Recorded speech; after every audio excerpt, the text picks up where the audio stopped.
سید الانبیاء محمد صلی اللہ علیہ وسلم جب دنیا میں تشریف لائے، شرک پھیلا ہوا تھا. آپ صلی اللہ علیہ وسلم نے 13 سال مکہ میں صرف توحید کی محنت کی، صرف توحید کی محنت. بتوں سے نکلو، یہاں سے ایک اللہ کی طرف آؤ. عقیدے کو درست کرنے کی محنت کی. موت کے بعد دوبارہ زندگی ہے. تمام پیغمبروں میں جو کامن دعوت ہے نا، توحید اور اس کے لوازمات میں پھر اللہ کی ساری باتوں کو ماننا، اس میں موت کے بعد کی زندگی. اچھا، یہ تمام دعوتیں سیکولر اور لبرل لوگوں کی نہیں ہوتی، یہ یونیورسٹیوں کی، کالجز کی دعوتیں نہیں ہیں. سمجھ رہے ہو کہ نہیں سمجھ رہے؟ ابھی سمجھ لو، ورنہ اچھے بھی سمجھ جائیں گے آپ کے مرنے کے بعد. ابھی سمجھ گئے، سستے میں سمجھا رہا ہوں آپ کو بغیر پیسے لیے، ورنہ مرنے کے بعد جب فرشتے سمجھائیں گے تو تھوڑا مہنگا، ریٹ زیادہ ہے اس کے. فرشتے یہ سب باتیں سمجھا دیں گے لیکن ریٹ کیا ہے؟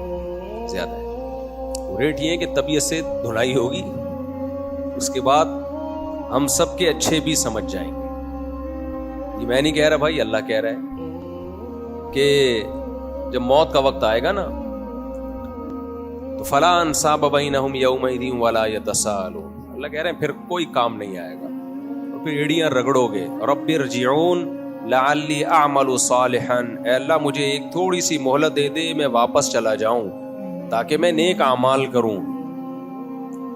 میں جو تیرے پیغمبروں کی باتوں پہ یقین نہیں کر رہا تھا، میں نے سائنس اور ٹیکنالوجی کو اپنا پاپ بنا دیا تھا. ہر چیز سائنسدانوں سے پوچھوں گا میں، جو سائنسدانوں سے پوچھنے کی چیز نہیں بھی ہے وہ بھی کس سے پوچھوں گا؟ سائنسدانوں سے. اگر یہ سائنس کا ٹاپک ہوتا نا، آخرت، قبر کا عذاب، حساب و کتاب، جنت جہنم، تو اللہ پیغمبروں کو نہ بھیجتا، یہ کام سائنسدانوں کے ذمہ لگاتا اللہ تعالیٰ. ہماری جو نئی نسل ہے یونیورسٹیوں میں برباد ہو رہی ہے، بیڑا غرق ہو رہا ہے. کل ایک مولوی صاحب کا کلپ نظر سے گزرا، وہ کہتے ہیں کہ میری بچی کو میں نے بھیجا کالج پڑھنے کے لیے، پہلے دن ہی آ کے کہتی ہے میں نے برقع اتارنا ہے. کبھی بھی علماء تعلیم کے خلاف نہیں رہے ہیں، فوراً الزام لگا دیا جاتا ہے یہ پیچھے لے کے جا رہے ہیں، انگریز آگے نکل گیا. خدا کی قسم، انگریز آگے نکل کے بہت برباد ہوا ہے. وہ ایک چیز میں آگے نکلا وہ اچھا ہے، ٹیکنالوجی میں، لیکن اس کے ساتھ ساتھ جو مذہب سے بغاوت کر کے جہاں پہنچا ہوا ہے وہ تو بہت خطرناک ہے. تبھی تو امریکہ اور یو کے اور کینیڈا جا کے مسلم فیملیاں پریشان ہوتی ہیں، بچوں کو کہاں پڑھائیں ہم. ان کو پتہ ہے انگریز کی دوڑ میں ہم شریک ہو گئے تو ہمارا جیسے ان کا بیڑا غرق، ہمارا بھی بیڑا غرق. پریشان کیوں ہوتے ہیں؟ ورنہ پریشان تھوڑی ہوتے. کہتے ہیں زبردست، یہاں تو ہمارا بچہ جا رہا ہے اسکول اور گورے کے ساتھ ساتھ وہ بھی چاند پہ پہنچنے کی باتیں کر رہا ہے. سارے وہ بہت سخت ٹینشن میں ہیں جو مسلم فیملیز ہیں. بھائی بچوں کی تربیت کیسے کریں؟ بچے آج سے نکل رہے ہیں. بھائی کیوں؟ بھائی گورا ہے نا، فالو کرو یار اس انگریز. کیسے اچھے اخلاق ہیں تو تمہارا بچہ اخلاق سیکھ رہا ہے نا. وہ کہہ رہے ہیں ایسے اخلاق کا کیا کرنا ہے ہم نے، ایسے اخلاق کا کیا کرنا ہے، ہمیں 2 ٹکے کا سمجھے. ہم ایسی سب کتابیں قابل ضبطی سمجھتے ہیں. اکبر الہ آبادی کا شعر ہے، جب انگریز نے اسکول بنائے نا ہندوستان میں تو ہندوستان کا کلچر کا بیڑا غرق ہونا شروع ہو گیا. وہ آپ جناب سب ختم.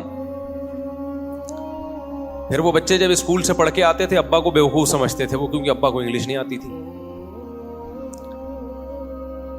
تو اکبر نے اس پہ کہا، ہم ایسی سب کتابیں قابل ضبطی سمجھتے ہیں جسے پڑھ کر کے بچے باپ کو خبتی سمجھتے ہیں. خبتی کہتے ہیں خبط الحواس، اوپر کی سیٹنگ جس کی آؤٹ ہو گئی. تو بچے کی سیٹنگ آؤٹ ہوتی ہے، وہ ابا کو سمجھتا ہے ابا کی سیٹنگ آؤٹ ہے، حالانکہ آؤٹ اس کی سیٹنگ ہوتی ہے. جیسے کوئی شراب پی کے الٹا ہو جائے تو وہ سمجھتا ہے کہ ساری دنیا الٹی ہو گئی ہے، حالانکہ الٹے آپ نے ہیں، باقیوں نے نہیں پی ہے. کالج میں آپ گئے ہو، باقی تھوڑی گئے ہیں، اس لیے وہ نارمل ہیں. سب نہیں بگڑتے، میں کسی پہ الزام نہیں لگا رہا، سب کالج ہی کے. اور میں اگر تھوڑا بہت بگڑا ہوا ہوں تو کالج سے بگڑا ہوں میں. لوگ مجھے کہہ رہے ہوتے نا یہ بگڑا ہوا ہے، تو مدرسے نے ٹھیک کرنے کی کوشش کی ہے، پورا ٹھیک ہو نہیں پایا مدرسوں. تو اس لیے اگر مجھے کوئی بگڑا ہوا مانتا ہے نا تو اس بگڑے پن کی نسبت مدرسے کی طرف نہ کیا کرے، کالج کی طرف کر دیا کرے. وہ جو مفتی صاحب نے 2 سال کالج میں گزار دیے، سارا وہیں کا بگڑا پن آیا.